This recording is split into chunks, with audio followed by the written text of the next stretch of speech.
finally gonna start the show? Okay, here we go. Hi guys, Folklore. And welcome back to the Folklore Scrolls. Yeah, back here with me, John, and John and Goose. That's me. And John. And John.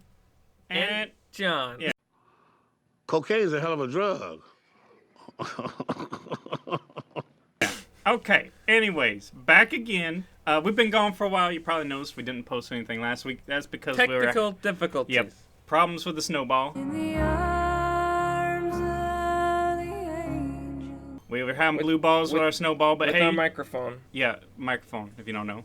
Anyways, we got a new one, and we're back, and we're here with so unprofessional. Oh gosh. Oh my God. The president's calling me. What? Obama? I'll just tell him. That's right. The Obama. I'll just tell him I have to rearrange our hot tub appointment. We're gonna chill in the hot tub and drink. I don't know how I feel Drink. about this. Anyways, I'm gonna start reading off of this one of these photos that we took from the Site 17 there. So SCP site, if you don't know.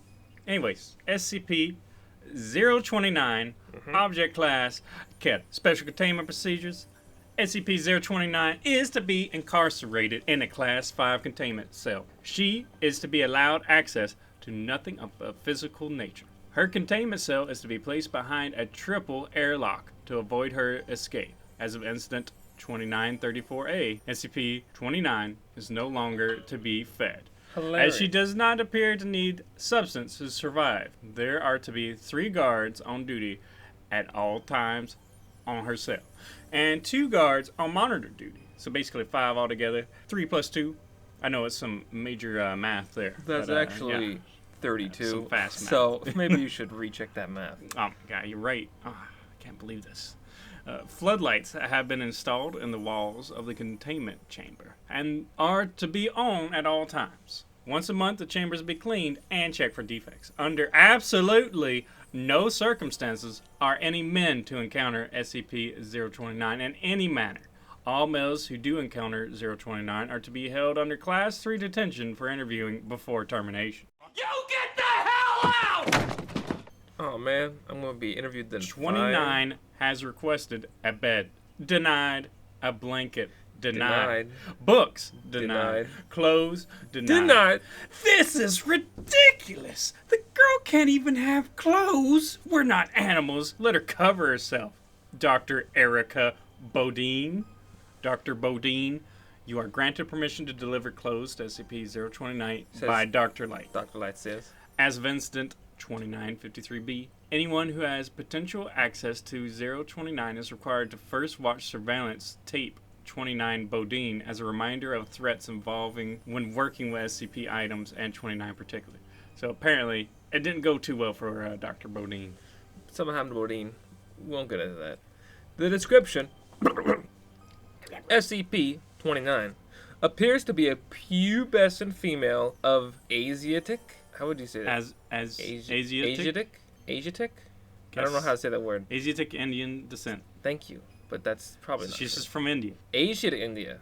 So Mongolia? I don't know. She appears to suffer from I should have probably paid alopecia. attention in school. Yeah, you should. In shul. She appears to suffer from alopecia universalis. Over 80% of her her pigmentation is a true black, while the rest of her skin has a complete lack of melanin, to the point of albinism, which means it's white. Her eyes are also dark black in color. SCP-29 has severe homicidal tendencies, and has displayed a remarkable ability to use any item as a weapon. However, she has a severe compulsion against shedding blood, preferring instead to strangle her victims. SCP-29 has demonstrated dexterity and physical reaction 4 times as fast as the average human. That's like 4 me's. SCP-29 has also displayed extensive resistance to damage of all forms. Both of these extra human abilities are greatly hampered in the presence of bright or direct light, natural or artificial. In addition, any males who come within the presence of SCP-29, an area defined by her current perception, find themselves pliant to her will. Such males become willing to kill or even die for SCP-29. Now, 29 refers to herself as blank. It's a square box, so I'm going to call her Square. She refers to herself as Square. How about squeaks? Squeaks. No, we'll call her. How about Shade? That's pretty epic. I like that. Which roughly translates to Daughter of Darkness. So I guess it's another language or something. Daughter of Shadows or Daughter of Night. Shade works. Interviews with SCP-029 have proven difficult to contact due to SCP-29's constant attempts to kill or convert all who speak to her. Over her years of captivity, the black patches on her skin have increased in size. SCP-29 was first brought to the Foundation's attention by an agent working in rural India. An attempt on his life led him to a small cult of men who claimed to be thuggies in service of the daughter. Reminds me almost, I can't remember it too much, but it reminds me of, you remember when we were looking at jack-o'-lanterns? What was the other one that it used to be? Oh my god. What was that? It was like, oh no, I love that word. And now we can't remember it. I may have to Google that, but maybe not right now. Later. I can always put it on the video. It was like boogies or... It was something that was like around that word. Yeah. Okay, so anyways, the cult of men. Several weeks of investigation have proven that they believe the world to be in the last years of the Kali Yuga, and that by sacrificing 1 million lives to the Daughter of Darkness, they could raise their goddess to the end of the world. They also believed that only sacrifices performed through strangulation added to this tally. Events led the agent to their mountain fortress, where he discovered SCP-29 after the loss of said agent, data expunged, which ended in our acquisition of SCP-29. Addendum. 7 years after capture, 29 began showing anomalous growth in her black pigmentation. When questioned about it, she claimed her followers were on the move once more. Investigation led us to a concentration of so-called thuggies that had escaped our initial foray. After discovering that all her followers were there for one of their holy days, a tactical airstrike was called in. When the first bomb dropped, 29 awoke from slumber, screaming at the top of her lungs. 29 continued to scream for the next 4 hours, ranting and raving that we were killing her people. Since said event, the growth of black pigmentation has stopped completely, and since said event, 29 has redoubled her efforts to escape. SCP-2820 has been proposed as a possible method of neutralization should the situation worsen. Let's have a quick look at 2820. What is 2820? 2820 is also a cutter. Description is a directed energy weapon operated by a modified Prometheus Labs artificial intelligence designated as Kalki. The main body of the weapon resembles a multi-stage Colligan mortar.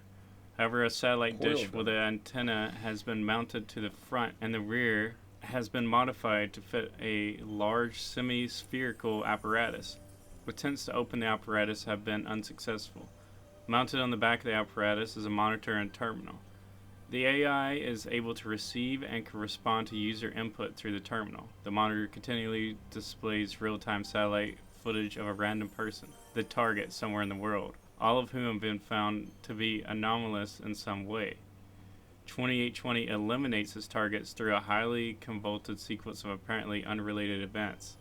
At least once every 24 hours, the monitor will display the message "firing, clear area," for 30 seconds before a blue flash of light is emitted from the antenna. SCP-2820 will then focus on a new target within 24 hours of firing. The initial target will invariably be killed by a combination of nonlinear system formed by a series of coincidental occurrences, commonly known as the butterfly effect, at which time 2820 will fire again. Wow.